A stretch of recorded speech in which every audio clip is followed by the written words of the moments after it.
చిక్కుడుగాయ కూరని ఫ్రై కొంతమంది చేస్తాం కదా, అలా కాకుండా ఈ విధంగా ఫ్రై చేస్తే మా ఆయనకి చాలా ఇష్టం అనమాట.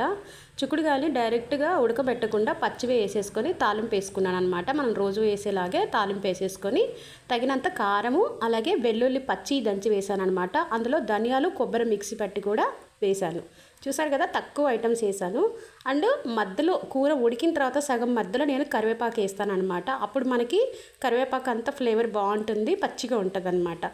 సో ఈ విధంగా అంతా గరం మసాలా కాకుండా ఓన్లీ వేసేసుకొని ఇలా కొంచెం మగ్గిందో లేదో చూసుకొని మనకి ఉడికిన తర్వాత లైట్గా ఉడికిన తర్వాత నలిపితే తెలిసిపోతుంది కదా. ఇలా మనం చేత్తో పట్టుకున్నప్పుడు అది నలిగిపోతే ఇంకా డైరెక్ట్గా ఉడికినట్టే. ఈ మసాలా అంతా వేసిన తర్వాత 5 నిమిషాలు మగ్గనిచ్చేసుకొని దించేసుకుంటే చిక్కుడుగాయ ఫ్రై రెడీ అనమాట. బాగా రోస్ట్ అయ్యేలాగా క్రిస్పీగా చేస్తే మా ఆయనకి అస్సలు ఇష్టం ఉండదు. ఇలా కనుక చేసామంటే చాలా ఇష్టంగా తింటాడు. సో చూసారు కదా, చిక్కుడుగాయ ఫ్రై అయితే ఈ విధంగా చేశాను. నచ్చితే వీడియో లైక్ చేసి సబ్స్క్రైబ్ చేయండి.